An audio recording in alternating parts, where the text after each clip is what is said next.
Hi everybody, so today we're going to do some work with subtracting hundredths. We started off learning how to subtract tenths. Today we're going to increase that to subtracting hundredths.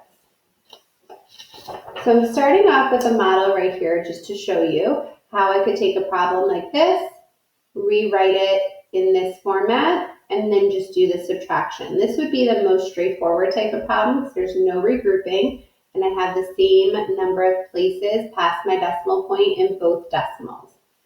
So here I had 0.08 and I was subtracting 0.06. I just did 8 minus 6 is 2, 0 minus 0 is 0, 0 minus 0 is 0, and I brought my decimal point straight down into my answer of 0.02.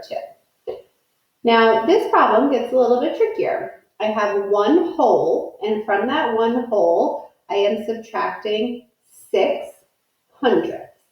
You might have an idea of the answer of this by doing it mentally. Just remember, if you do it mentally, you always want to check by writing it out because it can get a little tricky about where you put your decimal point. So we've seen this type of problem before where we have a whole number up here. What you want to do is rewrite that whole number with a decimal point and as many zeros after it as you need. In this case, because I have 2 places past the decimal, I'm going to rewrite the number 1 as a decimal with 2 zeros. So that would look like 1.00. And then from that, I'm going to subtract 0.06. Again, once you write it out like that, you might start to have an idea about what your answer might be, but it's always good to double check by writing it out. So I'm going to do my regrouping. When I need to regroup across zeros like this, I have to go to the first time I don't have a zero, which would be right here. That 1 will become a 0, the 0 will become a 10, then I have to regroup again, the 10 will become a 9, and this 0 will become a 10, and now I'm ready to subtract. So 10 minus 6 is 4, and 9 minus 0 is 9. I'm going to bring that decimal point straight down, and then of course 0 minus 0 is 0, and I get 94 hundredths. Now, as I mentioned, you might have gotten that mentally if you knew that in one whole there are 100 hundredths. If I take away 6 of them, I'll have 94 left, but just always good to double check your work by writing it out. I want you to give this one a try. If you get your answer mentally, double check it by writing it out, or you can just write it out from the beginning. So pause the video, give it a try, and then we'll go over it. Okay, so if I was going to write this out, I would write 1.00 minus 0.23, or 23 hundredths. Okay, I'm going to do my same regrouping.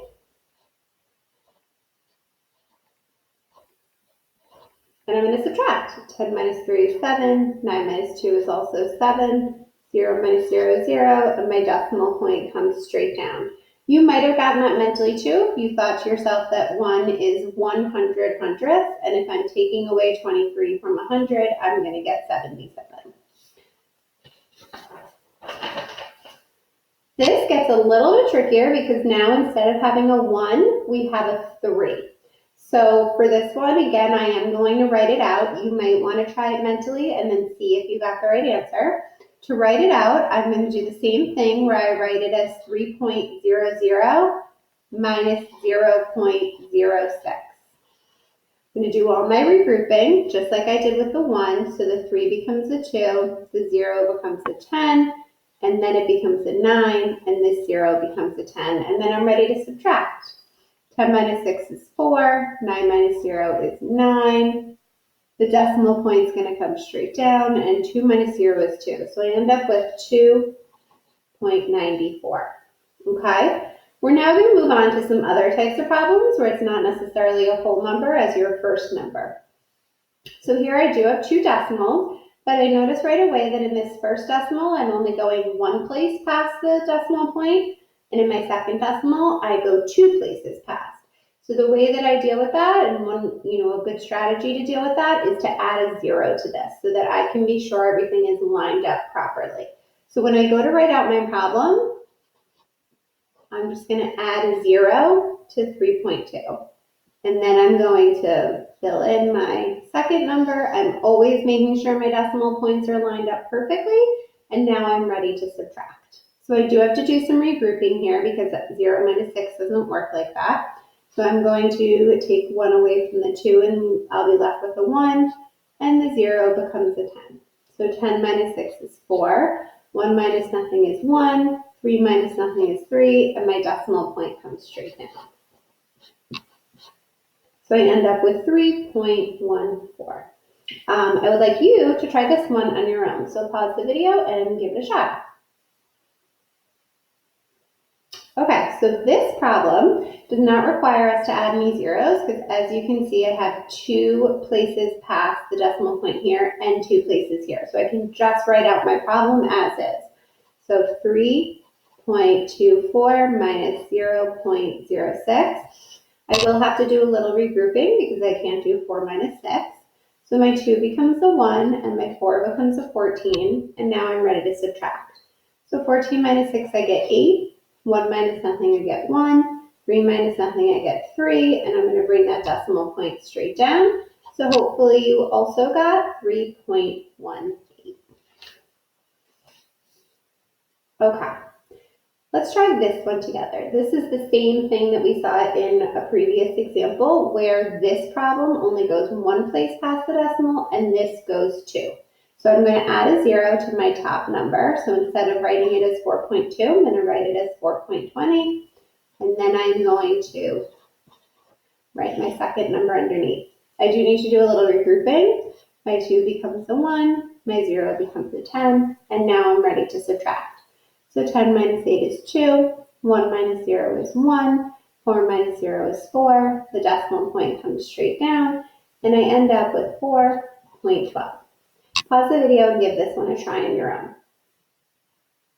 Okay, so same type of problem as the one above it. I do need to add a 0 here, so instead of 4.8, I'm going to write that as 4.80, and I'm going to subtract 0.06. I do need to do a little regrouping. My 8 becomes a 7, my 0 becomes a 10, and then I'm ready to subtract. So 10 minus 6 is 4, 7 minus 0 is 7, 4 minus 0 is 4, and the decimal point comes straight down. Okay, we have 2 more problems here, so I'd like you to pause the video, give them a try. This one is similar to some of the ones we did in the beginning, and then after you've done them, you can watch the video to see the answers. Okay, so hopefully you did these 2 problems on your own. Let's lay them out. This one I don't need to add any zeros to because I have 2 places past the decimal for both problems. So I'm just going to write out 4.27 minus 2.53. 7 minus 3 is 4, so you don't always have to regroup. You just have to see what the problem needs. In this case, I don't need to regroup my first subtraction. But when I go to do 2 minus 5, I do need to regroup there. So 4 will become a 3, 2 will become a 12. 12 minus 5 is 7, 3 minus 2 is 1, so hopefully you also ended up with 1.74. For this last problem down here, remember if you tried to do it mentally, that's fine, just make sure you go back and double check your work. So instead of writing this out as 10, I am going to write it out as 10.00, just so I can keep track of everything, minus 2.43.